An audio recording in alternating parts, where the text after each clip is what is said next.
நீங்கள் பார்த்து கொண்டிருப்பது உங்கள் ஜாஷ்வா டிவி. சகல ஜனங்களுக்கும் நற்செய்தி.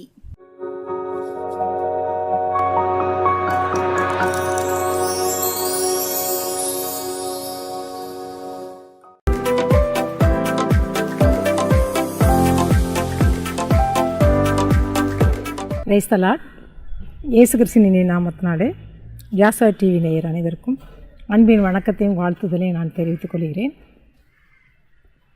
இந்த நாளில் கூட கதை கேட்கலாம் வாங்க நிகழ்ச்சிக்கு ஆரம்பமாக நம் கண்களை மூடி தலைகளை தாழ்த்தி, ஏசப்பா எங்களோடு பேசுங்கன்னு சொல்லி நம்ம கேட்போம். அன்பின் பரலோக பிதாவே, இந்த அருமையான நேரத்துக்காக நன்றி செலுத்துகிறோம் ஆண்டவரே. இந்த நாளில் கூட இந்த அருமையான டிவி உழைத்து உடைய கரத்தில் ஒப்பு கொடுக்குற தாப்பனே, இம்மட்டும் இந்த ஜாஷ்வா டிவி உழைத்து ஆசீர்வதித்து வந்தீரப்பா. இதில் அநேக ஊழியங்கள் உண்டு ராஜா. அதை பார்க்கின்ற, அதை கேட்கின்ற ஒவ்வொரு உள்ளத்திலும் நீ கிரியை செய்ய முடியாக செபிக்கிற மாட்டவரே.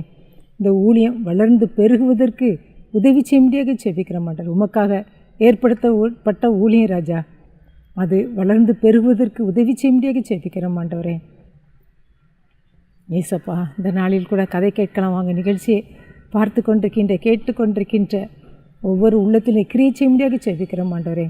பரிசுத்த ஆவியானவரை நீர் இடைபெட முடியாக, நீர் பேச முடியாக, நீர் தெரிந்து கொண்ட ஊழியம் தகப்பனண்டவரே, நீர் அழைக்கப்பட்ட ஊழியம் ராஜா. இதை அபரிவிதமாக நீர் ஆசீர்வதிக்க முடியாக, அநேகர் உள்ளம் தொடப்பட உதவி செய்ய முடியாக ஜெபிக்கிறேன் தகப்பனே. ஆசீர்வதியும் நடத்து இயேசு மூலம் ஜெபிக்கிறோம் நல்ல பிதாவே, ஆமென்.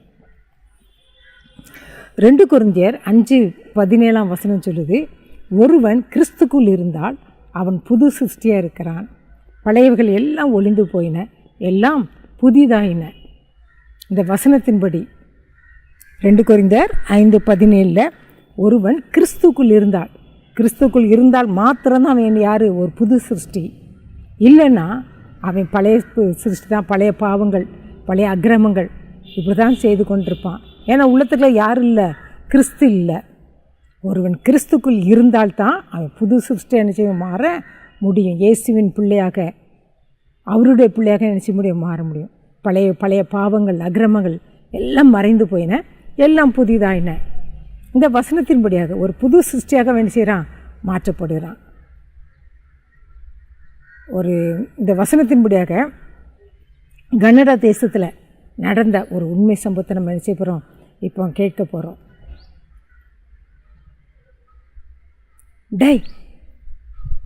நம்ம கொள்ளை அடிக்கிறதுக்கு இந்த பேங்குக்கு போவோமே அப்படின்னு சொல்லிட்டு 3 திருடர்கள் பேசி கொண்டிருக்கிறாங்க. ஒருத்தன் சொல்கிறான், வேண்டாம் வேண்டாம், இந்த இதுக்கு வேண்டாம், இதில் கூட்டமாக இருக்குது, இப்போ வேண்டாம், அடுத்த பேங்குக்கு நம்ம போவோம் அப்படின்னு சொல்கிறாரு. கடைசியில் இன்னொருத்தன் சொல்கிறான், இல்லை இந்த பேங்க் வேண்டாம், நம்ம இன்னொரு பேங்குக்கு போவோம் அப்படின்னு சொல்லி இவங்களுக்குள்ளே என்ன செய்ய டிஸ்கஸ் பண்ணிகிட்டு இருக்கிறாங்க. 3 பேருமாக பேசி கடைசியில் இந்த பேங்குக்கு போவோம் என்ன செய்கிறாங்க, ஒரு பேங்க் நினச்சிருக்கிறாங்க, இந்த பேங்குக்குள்ளே போவோம்னு சொல்லி நினச்சி முடிவெடுத்துட்டாங்க. முடிவெடுத்து அதே போல் அவங்க 3 பேரும் சேர்ந்து நினச்சிறாங்க, ஒரு பகல் கொள்ளைக்காரர்கள் இவங்க என்ன பண்ணாங்க, அந்த பேங்குக்குள்ளே போய் பேங்க் மேனேஜரை கையில் துப்பாக்கி வச்சு, கன்னை வச்சு என்ன செய்கிறாங்க, மிரட்டுறாங்க. மிரட்டி, நீ என்ன செய், இப்போவுமே எல்லா பணத்தையும் நீ என்ன செய் கொடு, இல்லைன்னா ஒன்று நினச்சிடுவோம். 3 பேரும் ஆளுக்கு ஒரு கன்னை வச்சுக்கிட்டு என்ன செய்கிறாங்க, பயம் கட்டுறாங்க. ஷூட் பண்ணிடுவோம் சொல்லி என்ன செய்கிறாங்க, மேலே கன்னை வச்சு என்ன செய்கிறாங்க, ஷூட் பண்ணுறாங்க. அப்புறம் பயம் கட்டுறாங்க. பயந்த உடனே அந்த பேங்க் மேனேஜர் என்ன செய்தார், அந்த பேங்கில் கடந்த எல்லா பணத்தையும் என்ன செய்தாங்க, கொடுத்துட்டாங்க. அதே போல் லாக்கரில் வச்சுருந்து அவ்வளோ நகையை என்ன செய்யிட்டாங்க, எடுத்து கொடுத்துட்டாங்க. எல்லாத்தையும் அவங்க என்ன பண்ணாங்க, 3 பேர் சேர்ந்து எல்லாத்தையும் கொள்ளையடித்து துப்பாக்கி கன் முனையில் அவங்கள மிரட்டி எல்லா பேங்கில் கடந்து எல்லாத்தையும் பணத்தை எல்லாத்தையும் நினச்சிட்டாங்க, அப்படி கொள்ளையடிச்சிட்டு நினச்சிட்டாங்க, ஓடியே போயிட்டாங்க. அவங்க போன பிறகு போலீஸ் என்ன செய்கிறாங்க, வர்றாங்க, விசாரிக்க வராங்க. இந்த இடத்துல கொள்ளையடிக்கப்பட்டிருக்குது அப்படின்னு சொல்லி கேள்விப்பட்டு என்ன செய்கிறாங்க, போலீஸ்காரங்க என்ன செய்கிறாங்க, விசாரிக்க வராங்க. அப்போது விசாரிக்கும்போது அந்த 3 பேரும் யார் அப்படின்னு சொல்லி விசாரிக்கிறாங்க. விசாரிக்கும்போது அவங்க அதில் 2 பேருடைய அவங்க சொல்கிற அடையாளத்தை வச்சு போலீஸ்காரங்களுக்கு 2 பேர் யாருன்னு சொல்லி அவங்களுக்கு என்ன செய்யிடுச்சு, தெரிஞ்சிடுச்சு. ஏன்னா அவங்க பிரபல கொள்ளைக்காரங்க, அடிக்கடி ஜெயிலுக்கு போயிட்டு வந்தவங்க. அதனால் இவர் என்ன செய்யிட்டாங்க, கண்டுபிடிச்சி இந்த 2 பேரும் யார். ஆனால் 3வது ஒருத்தர் இருக்கான்ல, அது யாருன்னு தெரியலையே. இந்த 2 பேரையும் பிடிச்சிட்டா அந்த 3வது நபரை நம்ம நினச்சிடலாம், யாருன்னு சொல்லி கண்டுபிடிச்சிடலாம் அப்படின்னு சொல்லி போலீஸ்காரங்க நினச்சிதாங்க தீவிரமாக நினச்சிதாங்க விசாரணை பண்ணாங்க. விசாரணை பண்ண மாத்திரமல்ல, ஒவ்வொரு இடத்துக்காக போய் நினச்சிதாங்க தேட ஆரம்பிச்சிட்டாங்க. அந்த 3 கொள்ளைக்காரரையும் எப்படியாவது தேடி கண்டுபிடிச்சி அந்த பணத்தை எப்படி சில மீட்டு எடுத்துடலாம் அப்படின்னு சொல்லிட்டு அவங்க நினச்சிதாங்க வேகமாக துரிதமாக நினச்சிதாங்க செயல்பட்டாங்க. இப்படி இருக்கும்போது அந்த 3 கொள்ளைக்காரர்களும் என்ன பண்ணாங்க, அந்த பணத்தை திருடினவர்களாக அந்த கொள்ளையடித்துட்டு என்ன செய்தாங்க, 3 பேரும் என்ன செய்கிறாங்க, வேகமாக என்ன செய்கிறாங்க போகிறாங்க. அதில் 3 பேரும் போனதில் 3 பேரும் என்ன பண்ணாங்க, அந்த கொள்ளையிட்டதில் பங்கிட்டாங்க. 3 பேரும் என்ன செய்தாங்க, உனக்கு இவ்வளவு உனக்கு இவ்வளோன்னு சொல்லி என்ன செய்தாங்க, 3 பேரும் பங்கு வைத்துட்டு என்ன செய்தாங்க, 2 பேரும் என்ன பண்ணாங்க, ஒரு பக்கமாக போயிட்டாங்க. ஒருத்தன் மட்டும் வேறு பக்கமாக என்ன செய்யிட்டான், வந்துட்டான். 2 பேரும் பங்கு வச்சு அவங்க சுகபோகமாக என்ன செய்திருக்காங்க, வாழ்ந்து கொண்டிருக்கும்போது திடீர்னு ஒரு 10 நாட்கள் 10 days கழித்த பிறகு அவங்க என்ன செய்தாங்க, அந்த 2 பேரும் ஒரு ஆட்டோவில் போய் கொண்டிருக்கும்போது அதில் ஆக்சிடெண்ட் ஆகி 2 பேரும் என்ன செய்கிறாங்க, மரித்து போயிடுறாங்க. இந்த செய்தி இவங்க போலீஸ்காரங்க அதிகமாக வேட்டையாடி தேடி கொண்டிருக்கிறாங்க. அப்போ 2 பேரும் பிடிபட்டுட்டாங்க அப்படின்னு சொல்லி அந்த 2 பேரும் நாங்கள் கண்டுபிடிச்சிட்டோன்னு சொல்லி சந்தோஷத்தோடு இருக்கும்போது அவங்களுக்கு வந்த கேள்வி என்னன்னாக்கோ, அவங்களுக்கு வந்த பதில் என்னென்னா, அந்த 2 பேரும் என்ன செய்தாங்க, இறந்து போயிட்டாங்க அப்படின்னு சொல்லி தான் அவங்க என்ன செய்தாங்க கேள்விப்பட்டாங்க. கொள்ளைக்காரர்களுடைய அட்ரஸ் எல்லாம் விசாரித்தாச்சு, எங்கே இருக்கிறாங்கன்னு தெரிஞ்சாச்சு. ஆனால் அவங்க உயிரோடு இல்லை, அவங்க மரித்து போயிட்டாங்க அப்படின்னு கேள்விப்பட்ட உடனே இவங்களுக்கு என்ன பண்ணுன்னே தெரில. போலீஸ்காரனுக்கு சரி 2 பேரும் என்ன ஆயிடுச்சு, ஆனால் 2 பேரும் மரித்து போனாங்க. ஆனால் இன்னும் ஒரு கொள்ளைக்காரர் இருக்கான், அவனை எப்படியாவது நம்ம நினச்சிடணும், பிடிச்சிடணும் அப்படின்னு சொல்லி தீவிரமாக அவங்க நினச்சிடாங்க செயல்பட்டுருக்காங்க. இதுக்கடையில் அந்த 3வது கொள்ளைக்காரர் இருக்கான்ல, அவன் பேர் அல் ஜான்சன். அவன் பேர் அல் ஜான்சன். அவன் இவனுக்கு இதெல்லாம் கேள்விப்படுறான். 2 கொள்ளைக்காரங்க நினச்சிட்டாங்க, நம்மளோடு கொள்ளையில் ஈடுபட்டு 2 பேரும் நினச்சிதாங்க மரித்து போனாங்க. அதனால் நாம் மட்டும் நினச்சிட்டோம், தப்பிச்சிட்டோம். நானும் அவன் கூட போயிருந்தா அன்றைக்கு நான் என்ன செய்திருப்பேன், மரித்து போயிருப்பேன். நல்ல வேலை நான் தப்பிச்சேன், நான் பிழைச்சேன் அப்படின்னு சொல்லி நிம்மதியை பெருமூச்சு விட்டு கணிச்சு இருக்கிறான். இன்னொன்று இனிமேல் நம்ம என்ன செய்ய, போலீஸ்காரங்க நம்மளை என்ன செய்ய மாட்டாங்க, தேட மாட்டாங்க. ஏன்னா 2 பேரும் என்ன செய்யிட்டாங்க, இறந்து போயிட்டாங்க. அதனால் என்னையும் என்ன செய்ய மாட்டாங்க, தேட மாட்டாங்க. என்னையாலும் அவங்களால என்ன செய்ய முடியாது, கண்டுபிடிக்க முடியாது. ஏன்னா அந்த 2 பேர் தான் அவருக்கு தெரியும். 3வது ஆளாகி நான் போலீஸ்காரங்களுக்கு தெரியாது.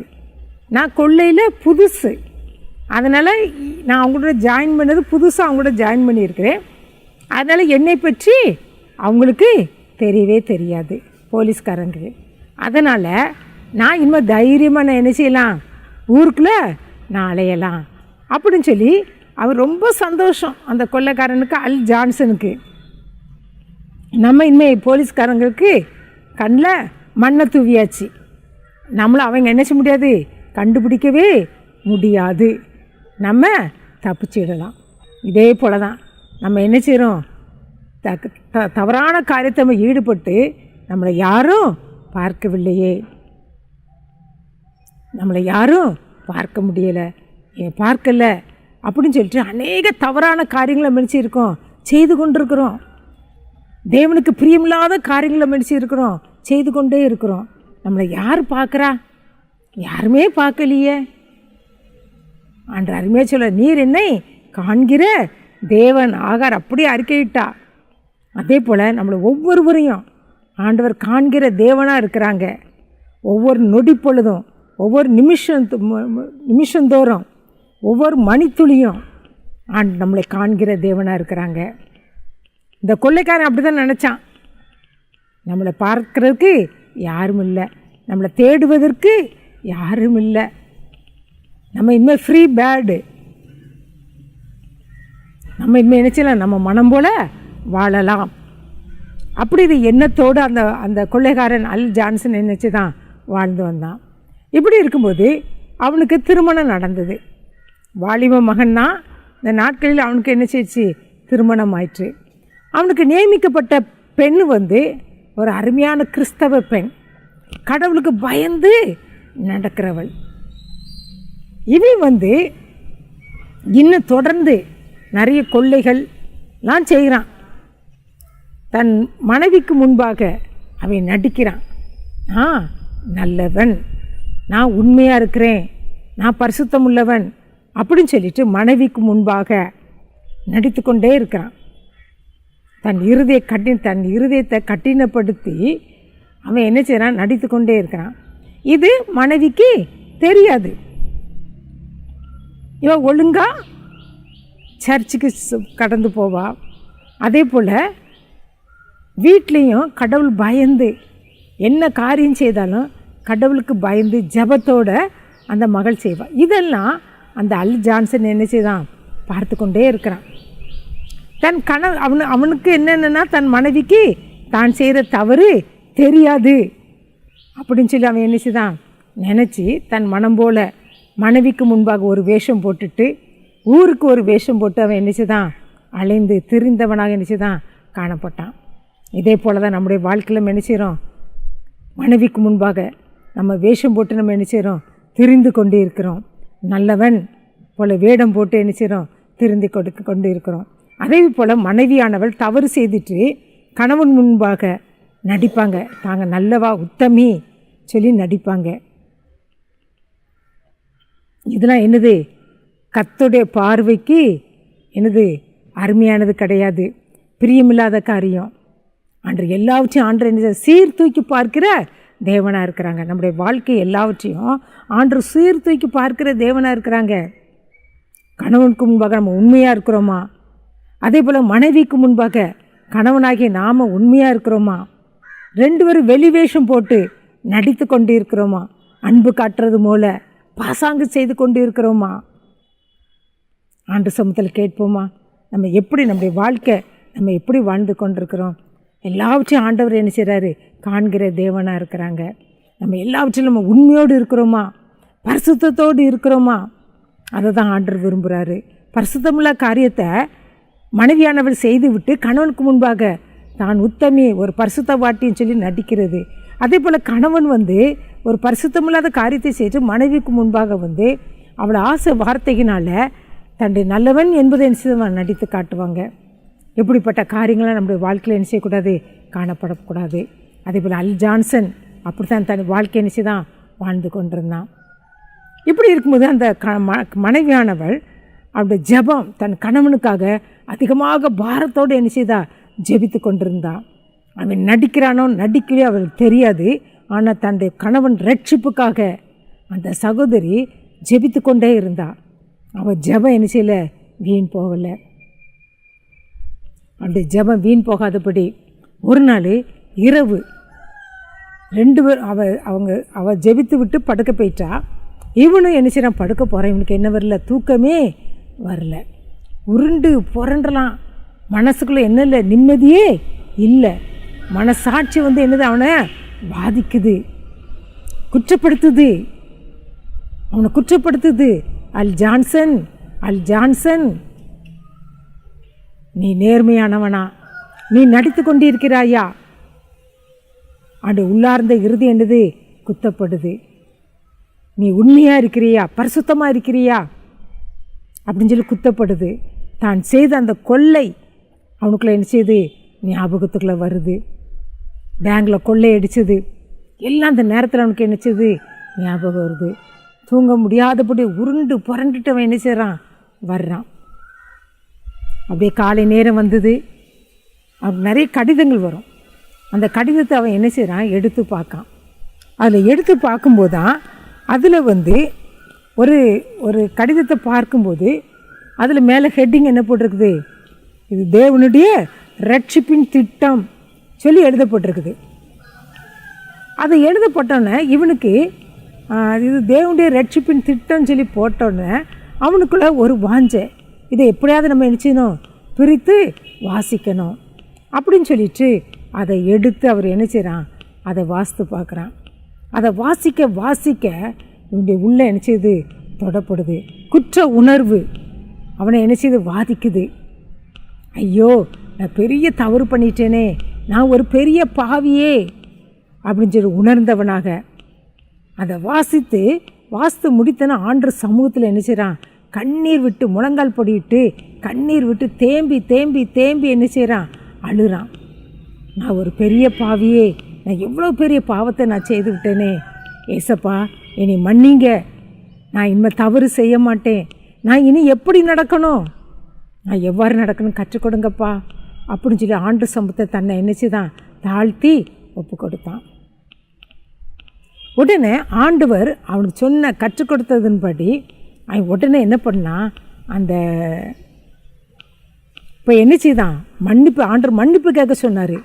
நீ எங்கெங்கெல்லாம் கொள்ளையடிச்சியோ அந்த இடத்துலலாம் போய் என்ன செய்யி, மன்னிப்பு கேளு சரி ஆண்டவர் கட்டளையிட்டது நிமித்தம் அவன் என்ன செய்தான், அந்த பேங்கில் போய் என்ன செய்தான், தான் கொள்ளையிட்டது நான் தான், நீங்கள் தேடின நபர் நான் தான் அப்படின்னு சொல்லிட்டு அங்கே போய் என்ன செய்தான், சாட்சியாக என்ன செய்தான், அந்த இடத்துல போய் நின்னான். அப்போது அந்த இடத்துல நிற்கும்போது நிறைய டிவி ஸ்டேஷன் அப்புறம் ரேடியோ ஸ்டேஷன்லாம் அவனை என்ன செய்தாங்க, பேட்டி காணினாங்க. பேட்டி கண்டு அந்த பேட்டியில் எல்லா டிவிலையும் இதுலேயும் என்ன ஒளிபரப்பாகி கொண்டே இருந்துச்சு. இவ்வளோ பெரிய கொள்ளைக்காரன், 3 பேர் கொள்ளையடித்தாங்க, 2 பேர் என்ன செஞ்சிட்டாங்க, மரித்து போனாங்க. இவன் எங்கேயோ காணவில்லைன்னு சொல்லி நம்ம தேடிட்டு இருக்கும்போது தானாகவே என்ன செஞ்சிட்டாரு, சரணடைஞ்சிட்டாரு. காரணம் ஆண்டுடைய வார்த்தை அவனை தொட்டதுனால இன்றைக்கு ஒரு புதிய மனிதனாக என்ன செய்யிட்டான், மாறிட்டான் அப்படின்னு சொல்லிட்டு அவனை குறித்து அந்த ஸ்டேஷனில் என்ன செய்தாங்க, சாட்சியாக என்ன செய்தாங்க சொல்லிகிட்டு இருந்தாங்க. சொல்லிகிட்டே இருக்கும்போது தான் அவன் ஆண்டரை அது மூலமாக ஏற்றுக்கொண்டு பின்னால் அவனுடைய நடத்தையினால் அவன் உண்மையாக மனம் மாறிட்டான்னு சொல்லி கேள்விப்பட்டு அவங்க என்ன செய்தாங்க, அவனை ஜெயிலில் அவன் என்ன செய்யலை, அடைக்கலை. அவனுக்கு மன்னிப்பு கொடுத்து அந்த பணத்தை எல்லாம் நான் திருப்பி தாரேன்னு சொல்லிட்டு எல்லா பணத்தையும் அவன் என்ன செய்தான், திருப்பி கொண்டு போய் என்ன செய்தான், கொடுத்தான். திருப்பி கொடுத்துட்டு யார்கிட்டலாம் கொள்ளை அடித்தோமோ அந்த இடத்துலலாம் போய் என்ன செய்தான், அந்த பணத்தை என்ன செய்தான் அடைச்சிட்டு அதுக்கப்புறம் ஒரு நல்ல மனுஷனாக ஒரு புது சிருஷ்டியாக என்ன செய்தான் மாறினான்.